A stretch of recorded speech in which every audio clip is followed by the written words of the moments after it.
بسم اللہ الرحمن الرحیم۔ السلام علیکم۔ یہ پارٹ 21 ہے۔ آج ہم آپ کے لیے کتاب ریکارڈ کر رہے ہیں خلفائے راشدین مصنف شاہ معین الدین احمد نظوی، آواز نوشین۔ یہ کتاب آپ کے لیے بک شیئر پاکستان کی جانب سے پیش کی جا رہی ہے۔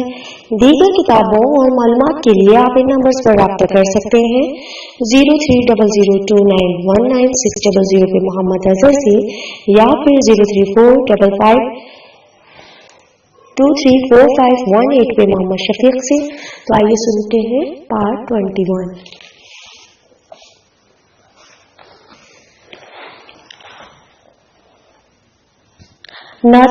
نفط ایک خاص قسم کا رومی کپڑا تھا جو عمرائے عرب میں عموماً نہایت مدعو تھا، لیکن انہوں نے اس کو کبھی استعمال نہیں کیا اور نہ اپنی بیویوں کو پہننے دیا۔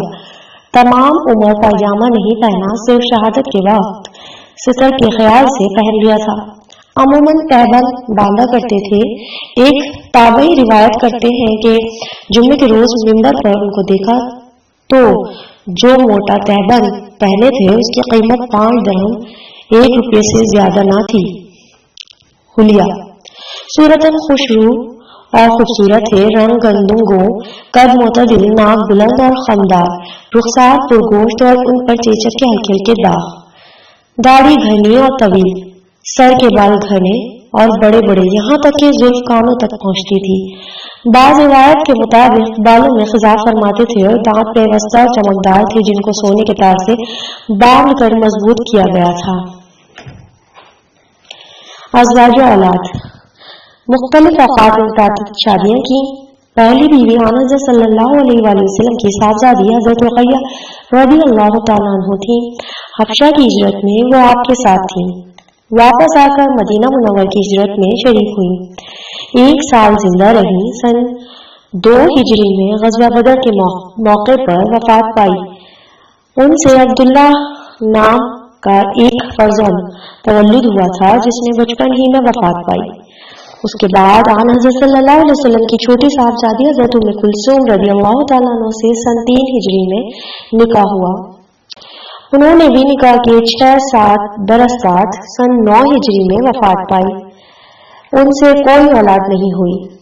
اس کے بعد حضرت زید نکاح کیے۔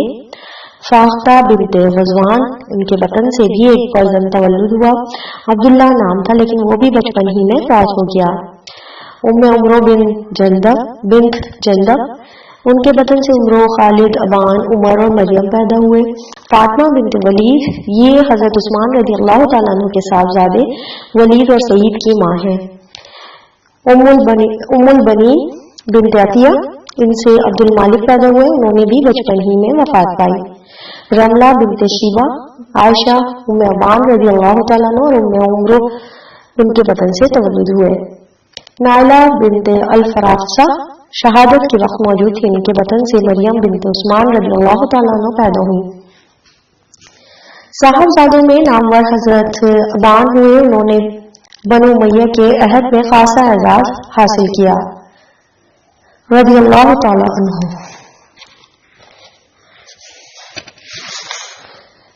امیر المومنین حضرت علی مرتضیٰ رضی اللہ تعالیٰ عنہ۔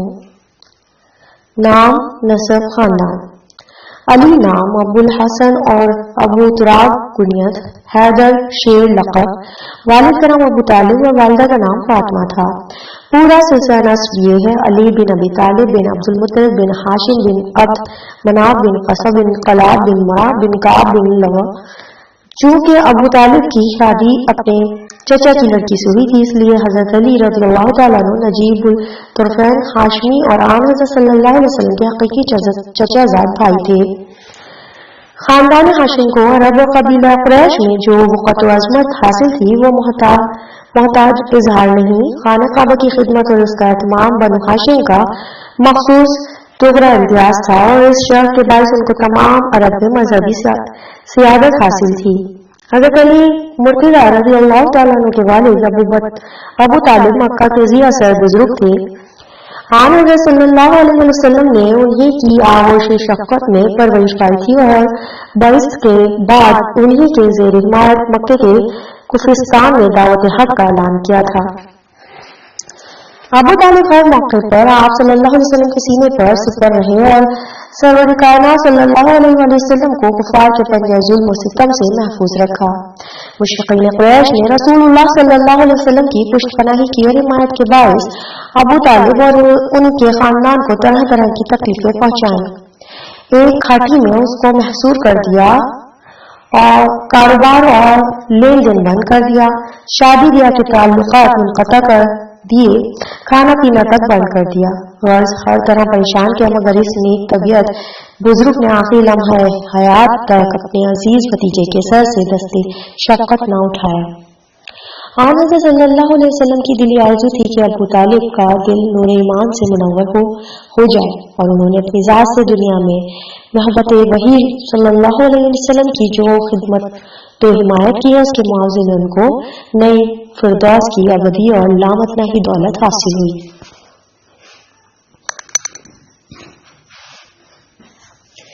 اس لیے ابو طالب کی وفات کے وقت نہایت اصرار کے ساتھ کلمہ توحید کی دعوت دی۔ ابو طالب نے کہا، عزیز بھتیجے، اگر مجھے قریش کی طعنہ زنی کا خوف نہ ہوتا تو نہایت خوشی سے تمہاری دعوت قبول کر لیتا۔ سیرت ابن ہشام میں حضرت عباس رضی اللہ تعالیٰ عنہ سے یہ بھی روایت ہے کہ نزع کی حالت میں کلمہ توحید ان کی زبان پر تھا، مگر یہ روایت کمزور ہے۔ بہرحال ابو طالب نے گویا اعلانیہ اسلام قبول نہیں کیا، تاہم انہوں نے حضرت حضور صلی اللہ علیہ وسلم کی جس طرح پرورش و پرداخت کی اور کفار کے مقابلے میں جس ثبات اور استقلال کے ساتھ آپ کی نصرت و حمایت کا فرض انجام دیا، اس کے لحاظ سے اسلام کی تاریخ میں ان کا نام ہمیشہ شکر گزاری اور احسان مندی کے ساتھ لیا جائے گا۔ حضرت علی رضی اللہ تعالیٰ عنہ کی والدہ ماجدہ حضرت فاطمہ رضی اللہ تعالیٰ عنہ بنت اسد نے بھی حضرت آمنہ رضی اللہ تعالیٰ عنہ کے اس یتیم معصوم کی ماں کی طرح شفقت و محبت سے پرورش کی۔ مستند روایت کے مطابق وہ مسلمان ہوئی اور ہجرت کر کے مدینہ گئی۔ ان کا انتقال ہوا، رسول اللہ صلی اللہ علیہ وسلم نے کفن میں اپنی قمیض مبارک پہنائی اور قبر میں لیٹ کر اس کو متبرک کیا۔ لوگوں نے اس عنایت کی وجہ دریافت کی تو فرمایا کہ ابو طالب کے بعد سب سے زیادہ اسی نیک سیرت خاتون کا ممنون احسان ہوں۔ حضرت علی رضی اللہ تعالیٰ عنہ آپ کی بعثت سے 10 برس پہلے پیدا ہوئے تھے۔ ابو طالب نہایت کثیر العیال اور معاش کی تنگی سے نہایت پریشان تھے۔ قحط و خشک سالی نے اس مصیبت میں اور بھی اضافہ کر دیا۔ اس لیے رحمت للعالمین صلی اللہ علیہ وآلہ وسلم نے محبوب چچا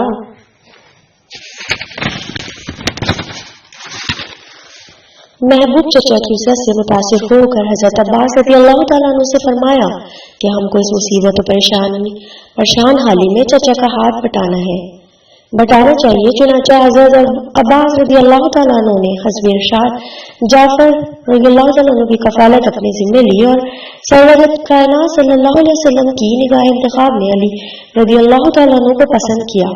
چنانچہ وہ اس وقت سے برابر حضور پر نور صلی اللہ علیہ وآلہ وسلم کے ساتھ رہے۔ اسلام۔ حضرت علی رضی اللہ تعالیٰ عنہ کا سن ابھی صرف 10 سال کا تھا کہ ان کے شفیق مربی کو دربار خداوندی سے نبوت کا خلط عطا ہوا۔ چونکہ حضرت علی رضی اللہ تعالیٰ عنہ آپ کے ساتھ ہی رہتے تھے، اس لیے ان کو اسلام کے مذہبی مناظر سب سے پہلے نظر آئے۔ چنانچہ ایک روز آن حضرت صلی اللہ علیہ وسلم اور ام المومنین حضرت خدیجہ الکبریٰ رضی اللہ تعالیٰ عنہ مصروف عبادت دیکھا۔ اس موثر نظارے نے اثر کیا تو فلانا استجاب کے ساتھ پوچھا، آپ دونوں کیا کر رہے تھے؟ سرور کائنات صلی اللہ علیہ وسلم نے نبوت کے منصب گرامی کی خبر دی اور کفر و شرک کی مذمت کر کے توحید کی دعوت دی۔ حضرت علی رضی اللہ تعالیٰ عنہ کے کان ایسی باتوں سے آشنا نہ تھے۔ متحیر ہو کر عرض کی، اپنے والد ابو طالب سے دریافت کروں اس کے متعلق۔ چونکہ سرور کائنات صلی اللہ علیہ وسلم کو ابھی اعلان عام منظور نہ تھا، اس لیے فرمایا کہ اگر تمہیں تعامل ہے تو خود غور کرو، لیکن کسی سے اس کا تذکرہ نہ کرنا۔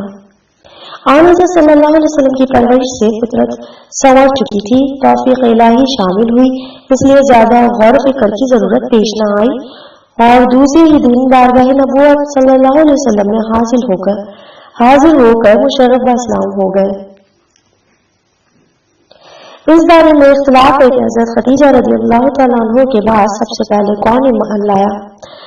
بعض روایت سے حضرت ابو بکر صدیق رضی اللہ تعالیٰ عنہ کی، بعض سے حضرت علی رضی اللہ تعالیٰ عنہ کی اولیت ظاہر ہوتی ہے، اور بعضوں کے خیال میں حضرت زید بن حارثہ رضی اللہ تعالیٰ عنہ کا ایمان سب سے مقدم ہے، لیکن محققین نے ان مختلف احادیث میں اس طرح تطبیق دی ہے کہ ام المومنین حضرت خدیجہ الکبریٰ رضی اللہ تعالیٰ عنہ عورتوں میں، حضرت ابو بکر صدیق رضی اللہ تعالیٰ عنہ مردوں میں، حضرت زید بن حارثہ رضی اللہ تعالیٰ عنہ غلاموں میں، اور حضرت علی رضی اللہ تعالیٰ عنہ بچوں میں سب سے پہلے ایمان لائے۔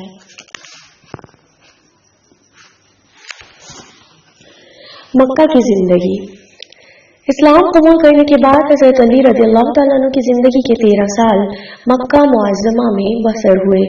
چونکہ وہ رات دن سرور کائنات صلی اللہ علیہ وسلم کے ساتھ رہے تھے، اس لیے مشورے کی مجلسوں میں، تعلیم و ارشاد کے مجموعوں میں، کفار و مشرکین کے مباحثوں میں، اور معبود حقیقی کی پرستش و عبادت کے موقعوں پر غرض ہر قسم کی صحبتوں میں شریک رہے۔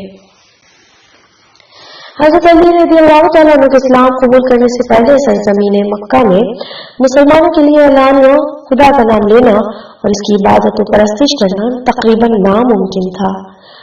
آن حضرت صلی اللہ علیہ وسلم چھپ چھپ کر اپنے معبود حقیقی کی پرستش فرماتے۔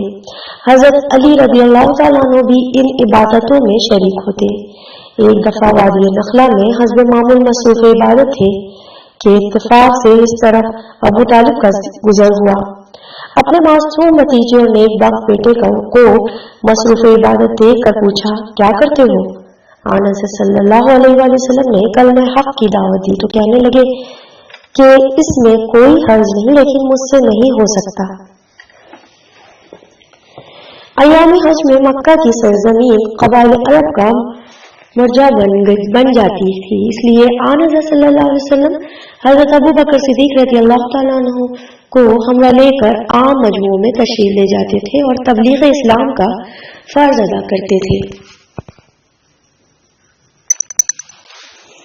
ایام حج میں مکہ کی سرزمین قبائل عرب کا مرجع بن جاتی تھی، اس لیے آن حضرت صلی اللہ علیہ وسلم حضرت ابو بکر صدیق رضی اللہ تعالیٰ عنہ کو ہمراہ لے کر عام مجموعوں میں تشریف لے جاتے تھے اور تبلیغ اسلام کا فرض ادا کرتے تھے۔ اس وقت حضرت علی رضی اللہ تعالیٰ عنہ اگرچہ اپنی طفولیت کے باعث کوئی اہم خدمت انجام دینے کے قابل نہ تھے، تاہم کبھی کبھی ساتھ ہوتے تھے۔ کبھی کبھی تو آپ صلی اللہ علیہ وسلم کے ساتھ خانہ کعبہ تشریف لے جاتے اور بتوں کو توڑ پھوڑ کر عیب دار کر دیتے تھے۔ انتظام دعوت۔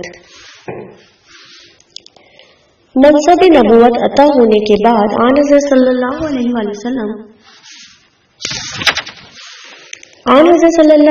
وسلم نے 3 برس تک اعلانیہ دعوت اسلام کی صدا بلند نہیں فرمائی، بلکہ پوشیدہ طریقوں پر خاص لوگوں کو اس کی ترغیب دیتے رہے۔ 4 سال کے اعلان عام اور سب سے پہلے اپنے قریبی رشتہ داروں میں اس کی تبلیغ کا حکم دیا۔ چنانچہ یہ آیت نازل ہوئی،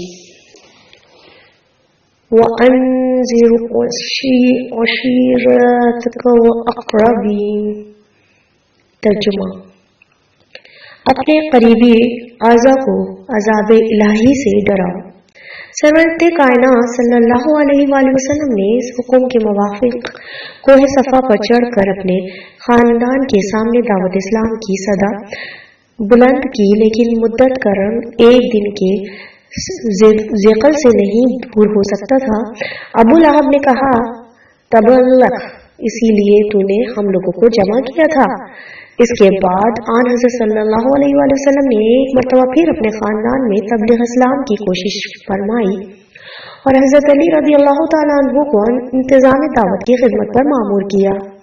حضرت عمر رضی اللہ تعالیٰ عنہ کی عمر اس وقت مشکل سے 14-15 برس کی تھی، لیکن انہوں نے اس کم سنی کے باوجود نہایت اچھا انتظام کیا۔ دسترخوان پر بکرے کے پائے اور دودھ تھا۔ دعوت میں کل خاندان شریک تھا، جن کی تعداد 40 تھی۔ حضرت حمزہ رضی اللہ تعالیٰ عنہ، عباس رضی اللہ تعالیٰ عنہ، ابو لہب اور ابو طالب بھی شرکا میں شریک تھے۔ لوگ کھانے سے فارغ ہو چکے تھے۔ آن حضرت صلی اللہ علیہ وسلم نے اٹھ کر فرمایا،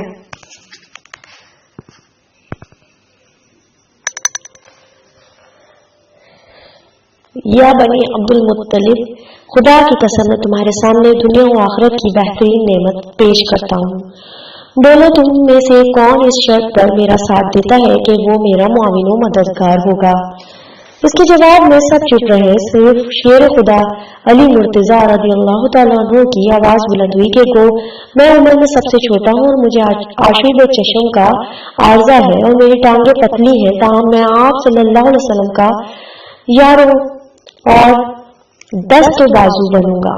آن حضرت صلی اللہ علیہ وآلہ وسلم نے فرمایا اچھا تم بیٹھ جاؤ، اور پھر لوگوں سے خطاب فرمایا لیکن کسی نے جواب نہ دیا۔ حضرت علی رضی اللہ تعالیٰ عنہ پھر اٹھے، آن حضرت صلی اللہ علیہ وسلم نے اس دفعہ بھی ان کو بٹھا دیا، یہاں تک کہ جب تیسری دفعہ بھی اس بار گرہ کا اٹھانا کسی نے قبول نہیں کیا تو اس مرتبہ بھی حضرت علی رضی اللہ تعالیٰ عنہ نے جانبازی کے لہجے میں انہی الفاظ کا اعادہ کیا تو ارشاد ہوا بیٹھ جاؤ، تو میرا بھائی اور میرا وارث ہے۔ ہجرت بعثت کے بعد تقریباً 13 برس تک رسول اللہ صلی اللہ علیہ وسلم مکے کی گھاٹیوں میں اسلام کی صدا بلند کرتے رہے، لیکن مشرکین قریش نے اس کا جواب محض بغض و عناد سے دیا اور آپ صلی اللہ علیہ وسلم کے فدائیوں پر طرح طرح کے مظالم اٹھائے۔ رحمت للعالمین صلی اللہ علیہ وآلہ وسلم نے اپنے جانبازوں کو اسیر پنجہ ستم دیکھ کر آہستہ آہستہ ان سب کو مدینہ چلے جانے کا حکم دیا، چنانچہ چند نفوس قدسیہ کے علاوہ مکہ مسلمانوں سے خالی ہو گیا۔ اس وجہ سے مشرکین کو اندیشہ ہوا کہ اب مسلمان ہمارے قبضہ اقتدار سے باہر ہو گئے ہیں، اس لیے بہت ممکن ہے کہ وہ اپنی قوت مضبوط کر کے ہم سے انتقام لیں۔ اس خطرے نے ان کو خود رسول مقبول صلی اللہ علیہ وسلم کی جان کا دشمن بنا دیا، چنانچہ ایک روز مشورہ کر کے وہ رات کے وقت کا شانہ نبوت کی طرف چلے کہ مکہ چھوڑنے سے پہلے ذات اقدس صلی اللہ علیہ وسلم کو دنیا سے رخصت کر دیں، لیکن مشیت الہی تو یہ تھی کہ ایک دفعہ تمام عالم حقانیت کے نور سے پر نور اور توحید کی روشنی سے شرک کی ظلمت کافور ہو جائے۔ اس مقصد کی تکمیل سے پہلے آفتاب رسالت صلی اللہ علیہ وسلم کس طرح غروب ہو سکتا تھا، اس لیے وحی الہی نے آن حضرت صلی اللہ علیہ وسلم کو مشرکین کے ارادوں کی اطلاع دے دی اور ہجرت مدینہ کا حکم ہوا۔ سرورت کائنات صلی اللہ علیہ وآلہ وسلم نے اس خیال سے کہ مشرکین کو شبہ نہ ہو حضرت علی مرتضیٰ رضی اللہ تعالیٰ عنہ کو اپنے فرش اطہر پر استراحت کا حکم دیا اور خود حضرت ابو بکر صدیق رضی اللہ تعالیٰ عنہ کو ساتھ لے کر مدینہ منورہ روانہ ہو گئے۔ فدیۃ جانثاری کا ایک عظیم الوصال کارنامہ۔ حضرت علی رضی اللہ تعالیٰ عنہ کی عمر اس وقت زیادہ سے زیادہ 22-23 برس کی تھی۔ اس انفوان شباب میں اپنی زندگی کو قربانی کے لیے پیش کرنا فدیۃ جانثاری کا عظیم شان کارنامہ ہے۔ رات بھر مشرکین کا محاصرہ قائم رہا اور اس خطرے کی حالت میں یہ نوجوان نہایت سکون اطمینان کے ساتھ محو اختیار رہا۔ غرض تمام رات مشرکین قریش اس دھوکے میں رہے کہ خود سرور کائنات صلی اللہ علیہ وسلم ہی استراحت فرما رہے ہیں۔ صبح ہوتے ہی اپنے ناپاک ارادے کی تکمیل کے لیے اندر آئے، لیکن یہاں یہ دیکھ کے وہ متحیر ہو گئے کہ شہنشاہ دو عالم صلی اللہ علیہ وسلم کے بجائے آپ صلی اللہ علیہ وسلم کا جانثار اپنے آقا پر قربان ہونے کے لیے سر بکف سو رہا ہے۔ مشرکین اپنی اس غفلت پر سخت برہم ہوئے اور حضرت علی رضی اللہ تعالیٰ عنہ کو چھوڑ کر اصل مقصود کی تلاش و جستجو میں روانہ ہو گئے۔ حضرت علی رضی اللہ تعالیٰ عنہ حضرت صلی اللہ علیہ وسلم کی تشریف لے جانے کے بعد 2 یا 3 دن مکے میں مقیم رہے اور حضرت صلی اللہ علیہ وسلم کی ہدایت کے مطابق جن لوگوں سے آپ صلی اللہ علیہ وسلم کا کاروبار اور لین دین تھا ان کے معاملات سے فراغت حاصل کی، اور تیسرے یا چوتھے دن وطن کو خیر بات کہہ کر عازم مدینہ ہوئے۔ اور اس زمانے میں حضرت سرورت کائنات صلی اللہ علیہ وسلم حضرت کلثوم بن حضم کے مہمان تھے، اس لیے حضرت علی رضی اللہ تعالیٰ عنہ بھی انہی کے مکان میں جا کر فروکش ہوئے۔ رسول اللہ صلی اللہ علیہ وسلم نے جب مہاجرین میں وہاں بھائی چارہ کرایا تو حضرت علی رضی اللہ تعالیٰ عنہ کو اپنا بھائی بنایا۔ تعمیر مسجد۔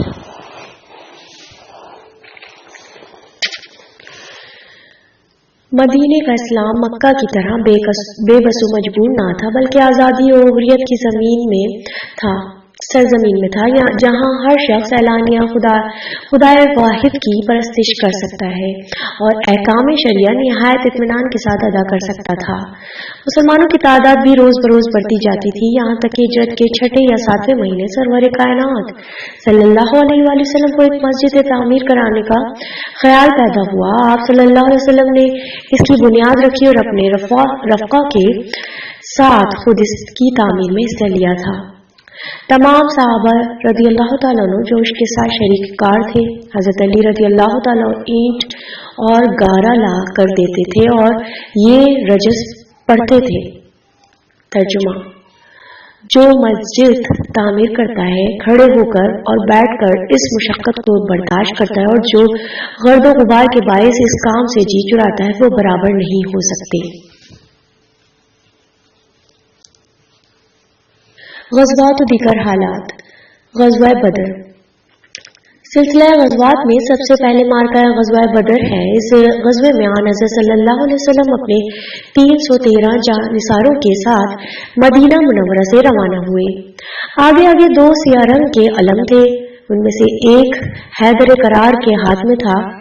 جب رزم گاہ بدر کے قریب پہنچے تو سرکار کائنات صلی اللہ علیہ وآلہ وسلم نے حضرت علی رضی اللہ تعالیٰ عنہ کو چند منتخب جانبازوں کے ساتھ غنیم کی نقل و حرکت کا پتہ چلانے کے لیے بھیجا۔ انہوں نے نہایت خوبی کے ساتھ یہ خدمت انجام دی اور مجاہدین نے مشرقین سے پہلے پہنچ کر اہم مقاموں پر قبضہ کر لیا۔ 17ویں رمضان جمعے کے دن جنگ کی ابتدا ہوئی۔ قاعدہ کے موافق پہلے تنہا مقابلہ ہوا۔ سب سے پہلے قریش کی صف سے 3 نامی بہادر نکل کر مسلمانوں سے مبارزہ ہوئے۔ 3 انصاریوں نے ان کی دعوت کو لبیک کہا اور آگے بڑھے۔ قریش کے بہادروں نے ان کا نام و نسب پوچھا۔ جب یہ معلوم ہوا کہ 2 یثرب کے نوجوان ہیں تو ان کے ساتھ لڑنے سے انکار کر دیا اور آن حضرت صلی اللہ علیہ وسلم کو پکار کر کہا کہ اے محمد صلی اللہ علیہ وآلہ وسلم، ہمارے مقابلے میں ہم سفر کے آدمی بھیجو۔ اس وقت آن حضرت صلی اللہ علیہ وسلم نے اپنے خاندان کے 3 عزیزوں کے نام لیے، حمزہ رضی اللہ تعالیٰ عنہ، علی رضی اللہ تعالیٰ عنہ اور عبیدہ رضی اللہ تعالیٰ عنہ۔ تینوں اپنے حریفوں کے لیے میدان میں آئے۔ حضرت علی رضی اللہ تعالیٰ عنہ نے اپنے حریف ولید کو ایک ہی بار میں تیغ کر دیا۔ اس کے بعد جھپٹ کر عبیدہ رضی اللہ تعالیٰ عنہ کی مدد کی اور ان کے حریف شیبہ کو بھی قتل کیا۔ مشرقین نے طیش میں آ کر عام حملہ کر دیا۔ یہ دیکھ کر مجاہدین بھی نعرہ تکبیر کے ساتھ کفار کے نرغے میں گھس گئے اور عام جنگ شروع ہو گئی۔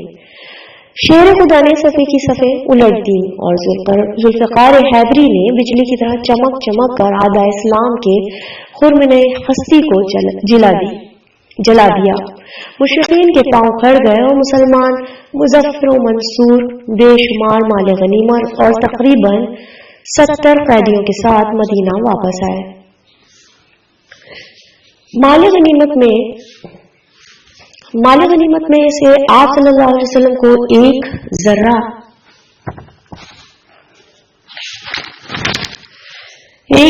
اور ایک اونٹ اور ایک تلوار ملی۔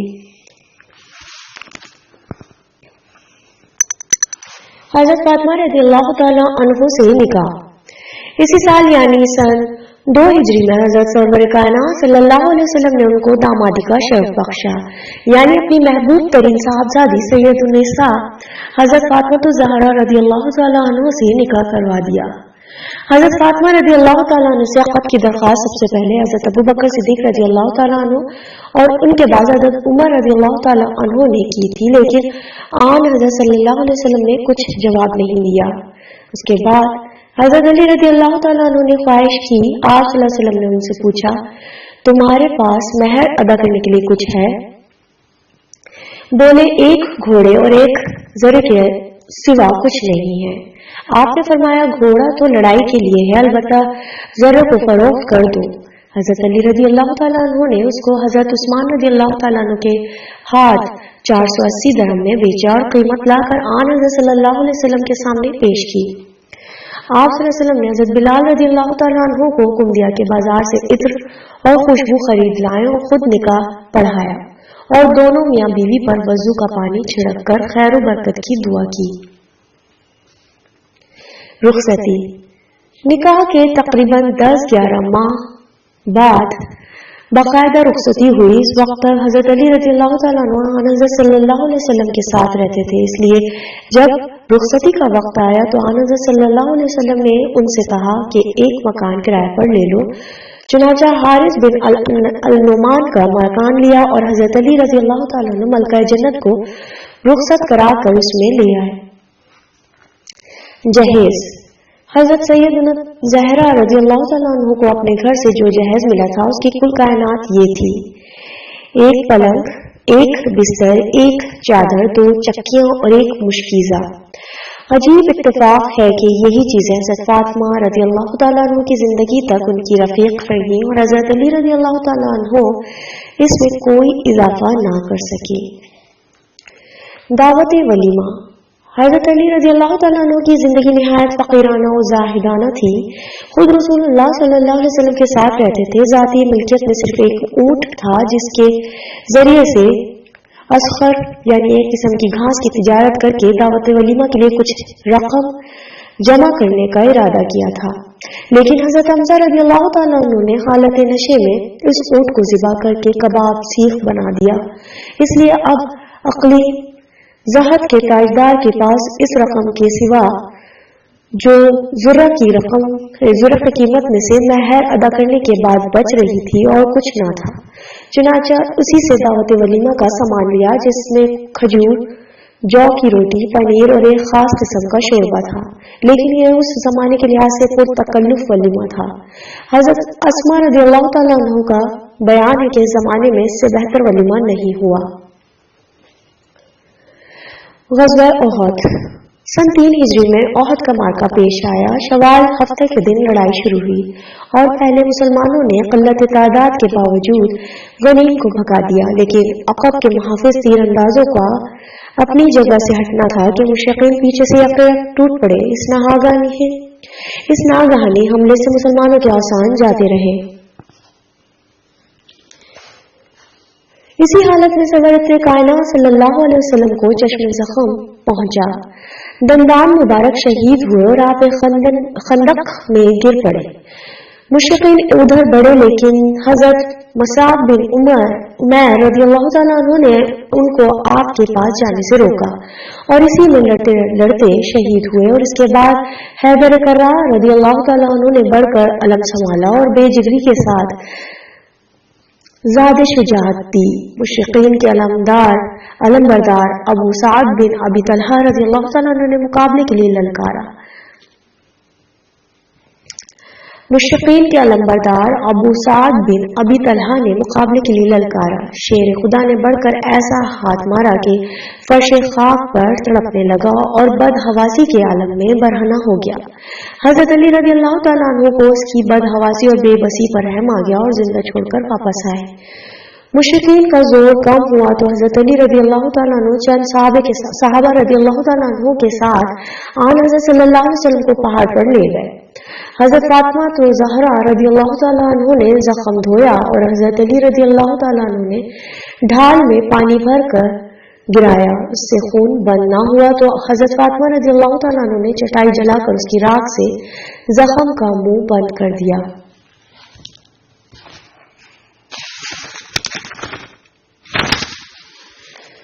بنو نذیر۔ غزوہ احد کے بعد سن 4 ہجری میں بنو نذیر کو ان کی بدعہدی کے باعث جلا وطن کیا گیا۔ حضرت علی رضی اللہ تعالیٰ عنہ اس میں بھی پیش تھے اور علم انہی کے ہاتھ میں تھا۔ غزوہ خندق۔ سن 5 ہجری میں غزوہ خندق پیش آیا اور اس میں کفار کبھی کبھی خندق میں گھس کر حملہ کرتے تھے۔ ایک دفعہ سواروں نے حملہ کیا۔ حضرت علی رضی اللہ تعالیٰ عنہ نے چند جانبازوں کے ساتھ بڑھ کر روکا۔ سواروں کے سردار عمر بن عبدود نے کسی کو تنہا مقابلے کی دعوت دی۔ حضرت علی رضی اللہ تعالیٰ عنہ نے اپنے کو پیش کیا اور ان سے کہا، میں تم کو قتل کرنا نہیں چاہتا۔ شیر خدا نے کہا، لیکن میں تم کو قتل کرنا چاہتا ہوں۔ وہ برہم ہو کر گھوڑے سے کود پڑا اور مقابلے میں آیا۔ تھوڑی دیر بعد شجاعانہ مقابلے کے بعد ذوالفقار حیدری نے اس کو واصل جہنم کیا اور اس کا مقتول ہونا تھا کہ باقی سوار بھاگ کھڑے ہوئے۔ کفار بہت دن تک خندق کا محاصرہ کیے رہے، لیکن بالآخر مسلمانوں کی اس پامردی اور استقلال کے آگے ان کے پاؤں کھڑ گئے اور یہ معرکہ بھی مجاہدین کرام کے ہاتھ رہا۔ بنو قریظہ نے مسلمانوں سے معاہدے کے باوجود ان کے مقابلے میں قریش کا ساتھ دیا اور تمام قبائل عرب کو مسلمانوں کے خلاف بھڑکا دیا۔ اس لیے غزوہ خندق سے فراغت کے بعد آج حضرت صلی اللہ علیہ وسلم نے ان کی طرف توجہ کی۔ اس مہم میں بھی علم حضرت علی رضی اللہ تعالیٰ عنہ کے ہاتھ میں تھا اور انہوں نے رسول اللہ صلی اللہ علیہ وسلم کے عہد کے مطابق قلعے پر قبضہ کر کے اس کے صحن میں عصر کی نماز ادا کی۔ پارٹ 21 یہاں پر اختتام پذیر ہوتا ہے۔ کتاب خلفائے راشدین کا بقیہ حصہ پارٹ 22 پر سماعت فرمائیے۔ شکریہ۔